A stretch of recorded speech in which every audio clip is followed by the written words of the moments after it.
First of all, an apology, I don't have any slides. And secondly, following Bridget is always a tough job. I'm not sure I'm going to be able to match the entertainment level that she achieved with her presentation. Okay, so I was asked to speak about equality before the law. And I wasn't entirely sure why, but now having heard some of the presentations, I came in late. I was at another conference in KL this morning. I'm going to try and come up to speed and sort of match into what's been said before me this afternoon. But I think what you should keep in mind is, one, the concept of equality, and two, whether that concept actually translates into practice efficiently. And I think that's really what I'm going to be talking about. And to preface it, I'm going to say that it doesn't do that very well at all, depending on various factors. So when we think of equality before the law, just a few basic concepts first. You've got two essential issues. One is equality before the law, which means that there should be no discrimination. Everybody is subjected to the same law, at least in theory. In Malaysia, that doesn't necessarily happen all the time. The second concept that you have to remember is equal protection of the law. They might seem to be the same thing, but they're actually different. So equality before the law is about non-discrimination, and in most modern constitutions of countries, Singapore included, have non-discrimination guarantees. Equal protection of the law is what is sometimes referred to as the due process protection. You're supposed to be given fair treatment in the way your case is conducted in court. If it's a criminal case, you're supposed to know your charges beforehand. You're supposed to have discovery of evidence, and so on and so forth. And if that process is skewed, sometimes we say there's been a breach of natural justice or breach of procedural fairness, etc. These concepts are. So these two concepts are housed in this bigger idea of equality before the law. All right, so what that roughly translates into in terms of practice is a question of access to justice. Because this guarantee that's given to us is meant to mean something. It's meant to be enforceable. So that means if it is violated or contravened, there must be some way in which we can achieve some redress and balance out the problem. So that means going off to an enforcement agency, and that means perhaps coming before the judiciary and getting your case solved. Because in any democratic system, it's usually that organ of the state that deals with this issue. But I want you to think about institutions as being more than just the judiciary, because there are a lot of other actors in this process of the administration of justice, and which I'll be talking about briefly. But there can't be, there's no court case without lawyers. So lawyers and judges are the two balancing points on this issue. Then if it's a criminal matter, you have the Attorney General or the Director of Public Prosecution, or the Public Prosecutor, as he may be called in different countries, who's in charge of instituting prosecutions. That man or that agency wields tremendous powers, because in Malaysia at least, it's one man, and he decides whether somebody gets charged or not. So he can make a decision that the Prime Minister doesn't get charged in respect of the 1MDB controversy, but he can make a decision that someone who stole a chicken gets charged for theft, etc., etc. So that's an interesting power and something you have to think about, because it goes back to another issue of influence. So then you will have also the police force, because they are usually at the front line of investigating into crimes, building up the dossier that's then given to the prosecutor if it's a crime, and the information on which the prosecutor then makes a decision. It's called the IP, the investigation papers, as to whether or not there should be a charge preferred or not. So these are various agencies that are involved. Now, in the situation of elections, you'll have something called the Election Commission. That we have that in Malaysia. I'm not sure what it's called in Singapore, but that's the no, it doesn't exist. And that's the agency that actually redelineates, not the government. I'll just correct Bridget on that. It's the EC that's in charge of redelineation notionally under the Constitution. But they also oversee things like electoral corruption and so on. So there are different aspects to this. Okay. So what does it mean when you say there's access to justice? It means essentially that you have a right to complain, and you have a right to get some redress to deal with the problem you're facing. And it becomes particularly important when you have to deal with issues of executive abuse of powers, which is more often than not the real problem. If you have a fight with your neighbor, you'll go to a court and you'll sort it out in a civil proceeding. But if you have a problem with, say, government encroaching into your rights, either administratively, you'd be in court fighting government on a judicial review, or if it's a criminal matter, you'd be trying to defend yourself from a charge, etc., etc. So the role of these institutions is to inject some sort of balance and what we refer to as checks and balances in the system. That's how it's meant to be. But in practice, it doesn't seem to work as well. And that's what you need to keep in mind. And I think there are stories about this aspect of the discussion that you might want to write about. All right. So when you look at agencies or institutions, the obvious questions are: how independent are those agencies? How competent are those agencies? Are they suited to the job they're doing? If they aren't, why are they there? So those are questions that have to be asked. So when you ask those questions, you'll necessarily have to go to appointments mechanism. So for example, how are judges appointed in the country that you come from? Is there any political influence in that appointment process? So in Malaysia, although we have a Judicial Appointments Commission that's made up of judges and some laypersons and the Attorney General, it's ultimately up to the Prime Minister to decide whether he wants to recommend an appointment or not. And he doesn't have to give any reason for rejecting a recommendation by the Commission. Compare and contrast that with, say, the UK model, where the members of the Commission are not judges, are completely removed from the executive, and every recommendation they make is either accepted or, if rejected, has to be rejected in writing by the Prime Minister or any other of the key agencies. And then, at some point, those rejection letters are made public, so people can actually see what the reasoning is. And obviously that leads to a level of accountability, and the Prime Minister doesn't want to be accused of having been selective for political reasons. So that's a good model. So that's something you have to keep in mind, because in the Southeast Asian context, it seems to me that essentially the appointments mechanism is skewed towards the elites, because they hold power, they have influence, etc., etc. So then that reflects in the composition of the judiciary or the other agencies.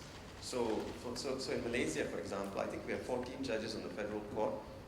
There are 13 Malays and 1 Chinese judge, which to me is a problem, because it doesn't reflect the kind of balance that's necessary to ensure a fair outcome to cases, in particular cases that involve issues that might be particularly sensitive to one community or the other, say the religious cases, for example.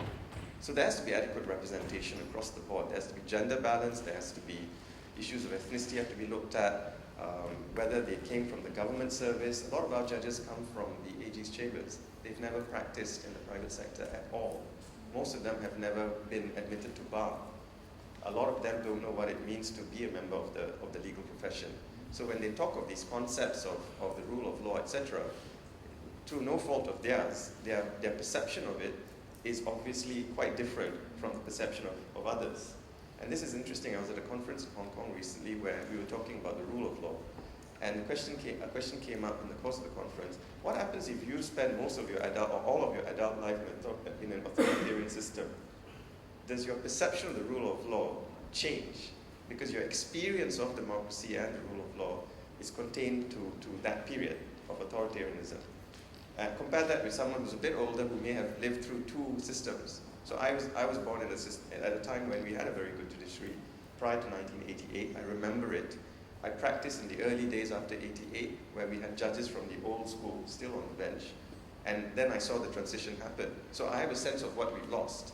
But when I speak to young lawyers today, they have no sense of what we're talking about other than what they've read in a book. So they say, yeah, well, okay, I understand, but the rule of law is working here because we have a functioning judiciary, we have an attorney general, we have a police force, and so how can you say there's no rule of law? So the nuances of the discussion are lost completely. And then we come back to arguments about black letter law without regard to the spirit of the law. And if you're interested in reading constitutional judgments from Malaysia, that's the problem we have right now, and the way our judges approach the question of constitutional interpretation. The other thing you have to ask is, how vulnerable are the institutions to interference? So we've talked about the judiciary, but let's look at the police force. The Inspector General of Police in Malaysia is on a contract. The Prime Minister decides how long that contract is. He effectively holds office at the pleasure of the Prime Minister. He's a civil servant. So obviously, he's going to be looking over his shoulder when he makes decisions, because it's impossible not to be conflicted. You know, any person would be conflicted. So this is why in some jurisdictions, officers of persons who hold high office like this are given security of tenure. Judges are given security of tenure, but the Attorney General isn't. He's also holding office at pleasure. So we saw the last one removed. The rumor was that he was about to prefer some charges. I don't know whether that's true. And then we see a new AG coming in, and things just move on. So that's something you have to think about. What level of vulnerability is there to external influence? And influence could also be in terms of money. So in Hong Kong, one of the debates about judicial independence centers on who pays them and where does that money come from. So if they have to go constantly to fight with the executive about increases in wage, etc., then that's going to be something they'll have to keep in mind. So you don't want to irritate the person or the party that's going to be paying you, especially if you want an increase, etc., etc. So these are things that you have to think about as well. Then what about knowledge gaps in the institutions? So do they know enough about gender issues? Do they know enough about minority protection? Do they know enough about persons with disabilities?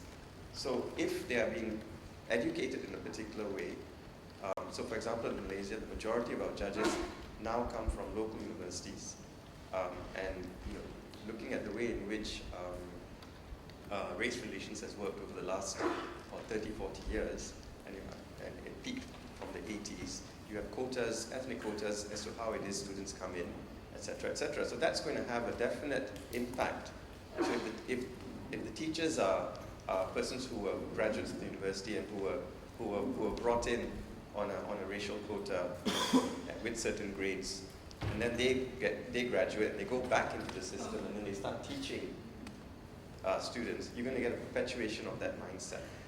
So that's something you have to think about as well. The next big question is accountability.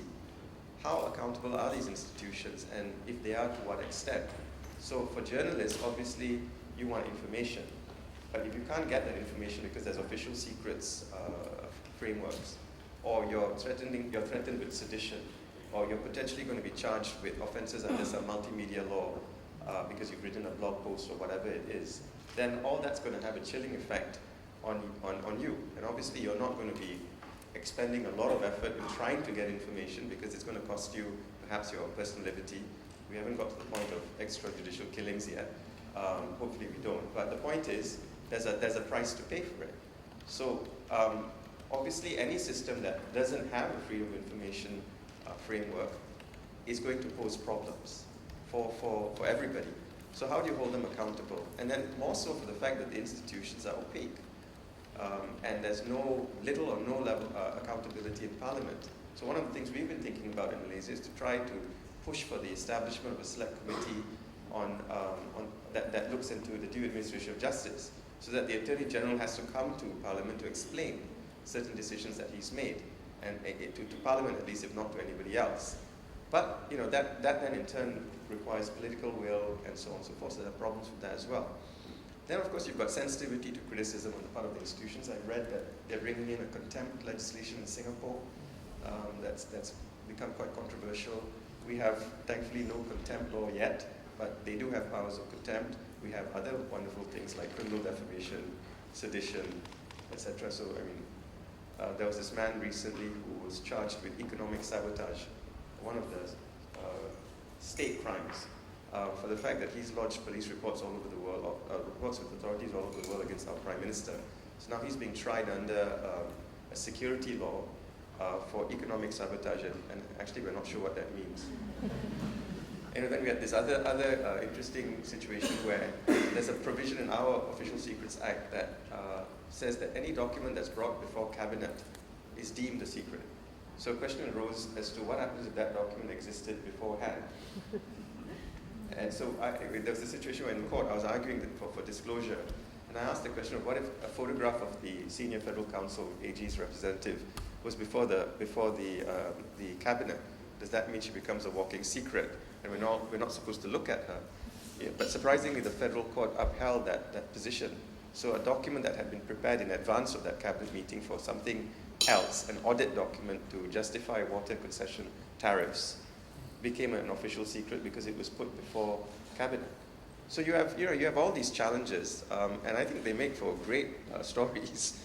The other side of it is legal representation. So access to justice requires legal representation usually because our systems are not, set up.